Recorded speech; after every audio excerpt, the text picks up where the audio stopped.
You can solder wood safely, and I'm going to show you how. I hope you're in the mood for something a little bit different today. We're going to make a really cool soldered necklace with a branch like a twig, and it has a great organic feel. And this is something really new. I promised you a new soldering project, so here it is. I came into my house and I looked down on the ground right before I came in my garage, and I found a couple twigs. I grabbed them, brought them in my house, and I'm trying to decide which one is better for this project. The first one was a little too thin. This one I'm a little bit concerned about. It's a little dry and brittle, but it's just the size I want. So the first thing I'm going to do is just break down the piece to the size that I like. I'm using one that has a little bit of an offshoot of a branch, and it's maybe about 4 inches across. I'm not going to go for anything too big. Maybe this is more like 3.5 inches. It is kind of a statement necklace, and let's get started. So I have my copper foil tape. I'm using 1/4 inch copper foil tape. I have some craft scissors, and I have my burnishing tool. And the first thing that I'm going to do is I'm going to measure 2 lengths of copper foil tape, just short little pieces that I'm going to wrap around the top left and right areas of my branch. And that's where I'm going to be attaching my chain. So the first thing we need to do is we need to put copper foil down, because obviously you can't solder on wood. You can only solder on certain metals, and copper is one of the #1 metals. So we use copper foil tape. So very simply, I'm just measuring around, and I'm going to peel the backing off of this tape. So one side of it is like an adhesive, just like a sticker. And as I peel that backing away, I'm going to position the tape on the end of the branch, decide where I want it, and then I'm going to wrap it around, and I'm going to use my fingers to smooth it out as best as I can.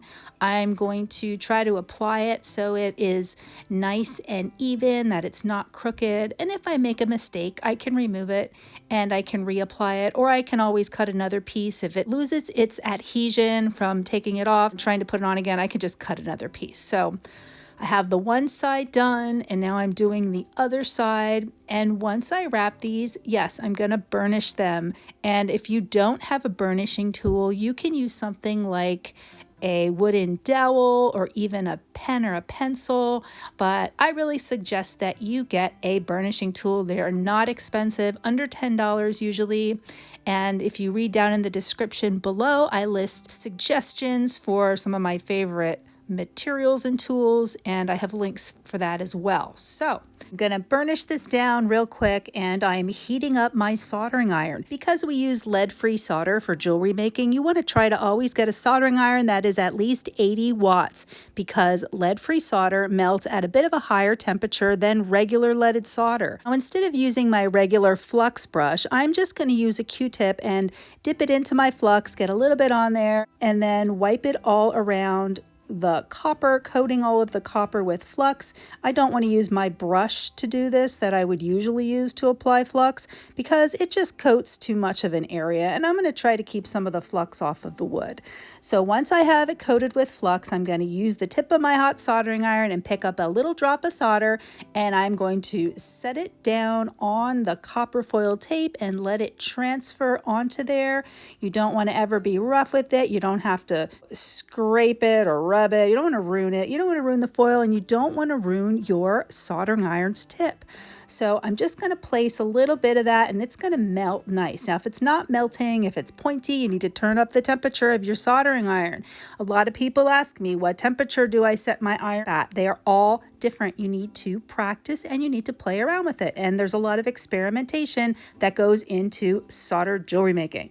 So once I do one side, I'm going to flux the copper on the other side, and then I'm going to do the same thing and apply solder all around the copper foil areas. And you can see that I'm just touching it with the tip of the iron to make it smooth. If it has a little bit of a bump, I'll just touch it quickly and it'll melt right down again. Now, after I have those 2 bands all finished, the next thing I'm going to do is I'm going to add 2 jump rings, and that is going to be where we will later on, we will attach our chain. So I'm going to very carefully position a jump ring in my soldering pliers.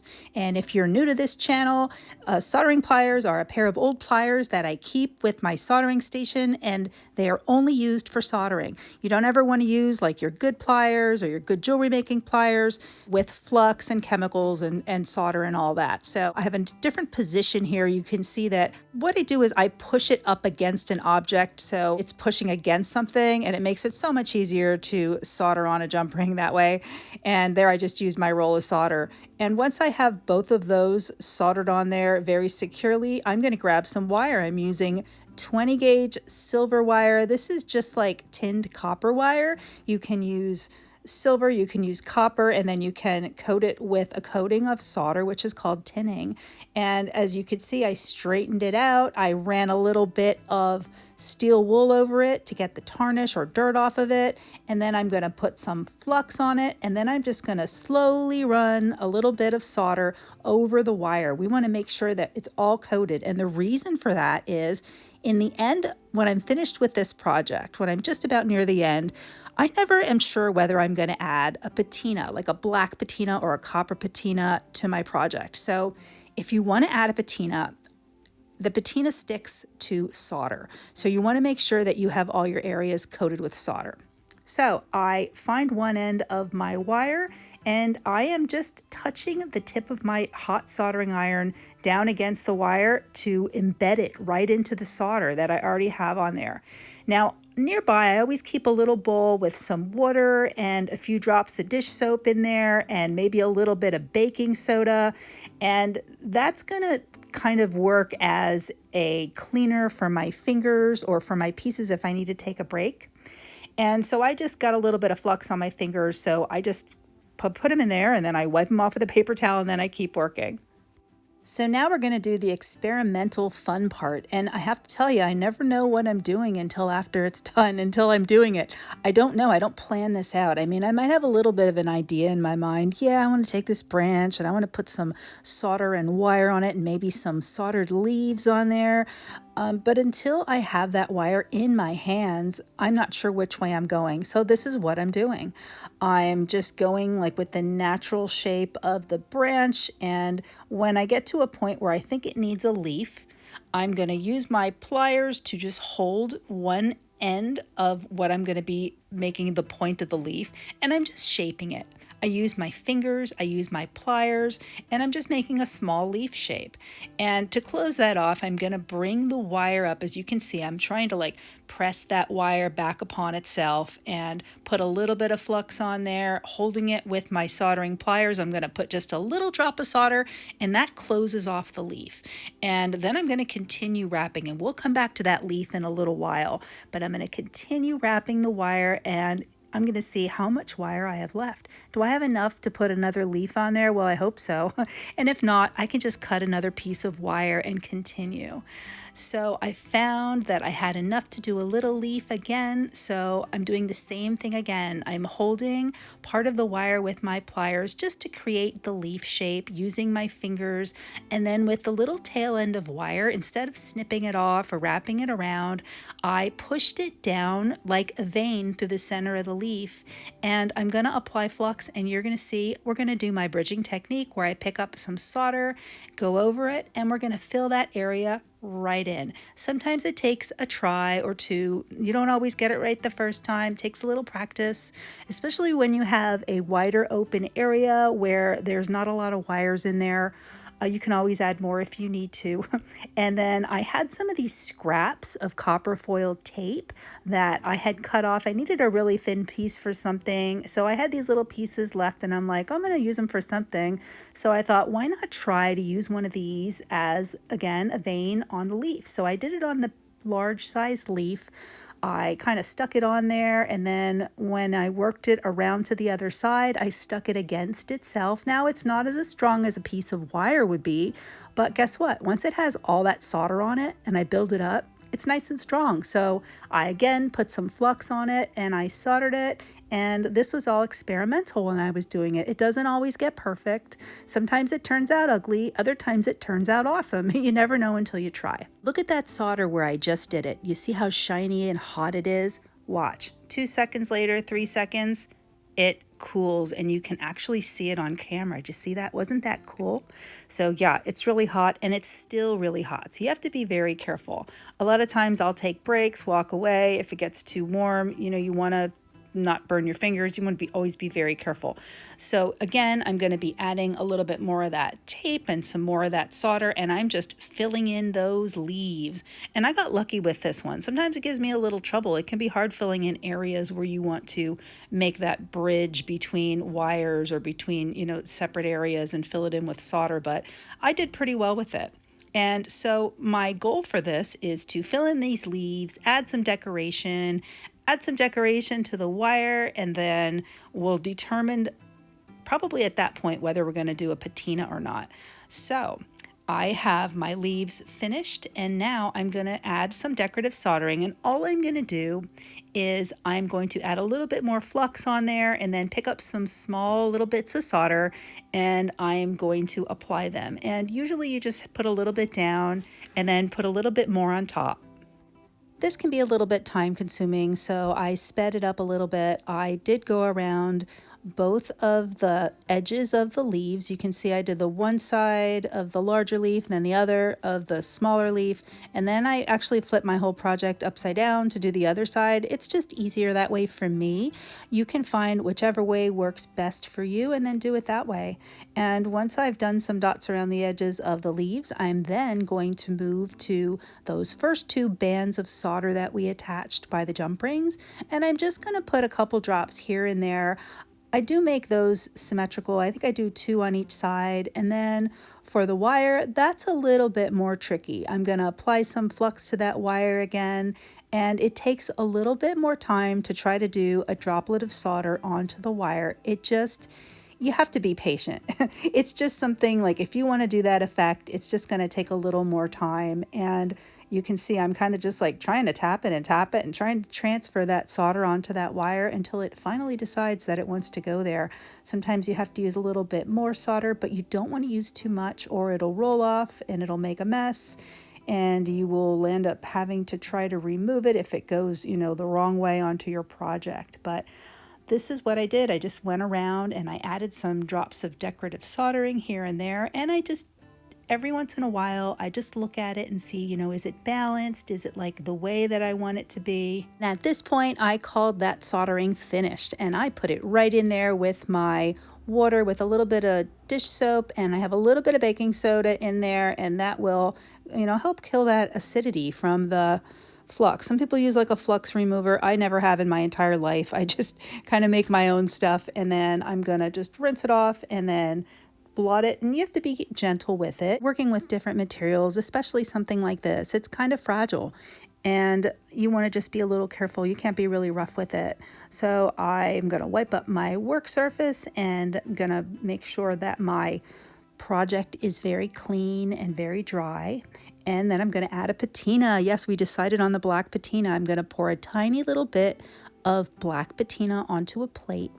And this is a plate that you only ever want to use for patina. Once again, you're never going to use it for eating. After you use it for chemicals, you always put it aside and use it for that same task. So I have another little paintbrush there that I only use for patina.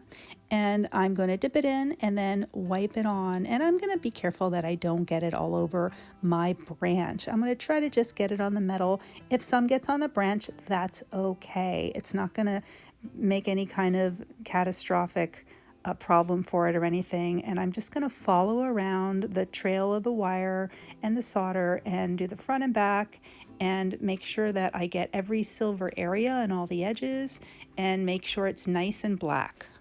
Once I'm happy with all of my patina, I'm going to take a paper towel and I'm going to very gently blot it off and let it dry. Set it aside for about 5 minutes and clean up my work surface. And to get rid of that extra patina, I'm going to blot it with a paper towel as well as the end of my brush. And then those are going to be washed in hot soapy water. And I'm also going to take my branch over to the sink, rinse it off, and dry it, and there it is. It is ready for the next step. It has to be completely dry, and then I'm going to buff it with a little bit of steel wool. Now I have some pretty fine steel wool. It's not the really rough kind, the very coarse, I should say. kind. This is a fine steel wool, and I'm just going in a circular motion, and I'm going back and forth. And you also want to be careful that you don't go over like the wooden areas, the branch areas. You just want to try to do the metal. So I'm being extra careful that I'm only doing the wires and the leaves and all the metal areas. And yes, you can solder on wood. You have to just be careful. You saw that I am not ever touching the soldering iron tip and burning it into the wood.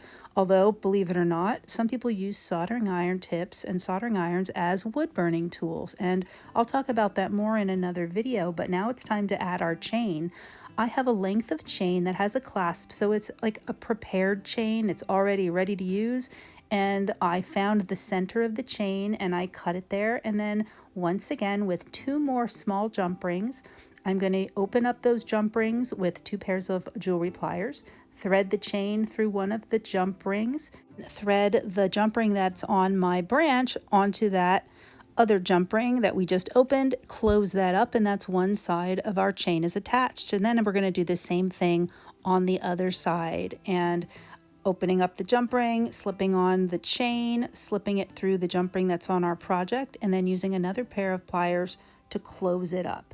And that's it. Our necklace is finished, and I'd like to know, what do you think? What do you think about using natural materials? I mean, we use stones and gems and rocks and crystals every day with jewelry making, but how about something like a raw piece of a branch? I think it's pretty different. And you know what? It's a happy autumn time now, right? So I thought this would be a great autumn type of jewelry, and it's a really unique necklace. And before I say goodbye, take a look. Here is the new book. It's the Broken China Jewelry Book. This is my author copy. It is in the last stages of editing, and it'll be released really soon. So keep an eye on the channel, and I will let you know. But I hope you enjoyed this video. Let me know what you think. Leave me a comment below. And thank you so much for watching. If you enjoyed this video, please give it a thumbs up. Don't forget to subscribe, and I'll be back very soon with a new video for you. So happy fall, and I will see you next time. Bye, guys.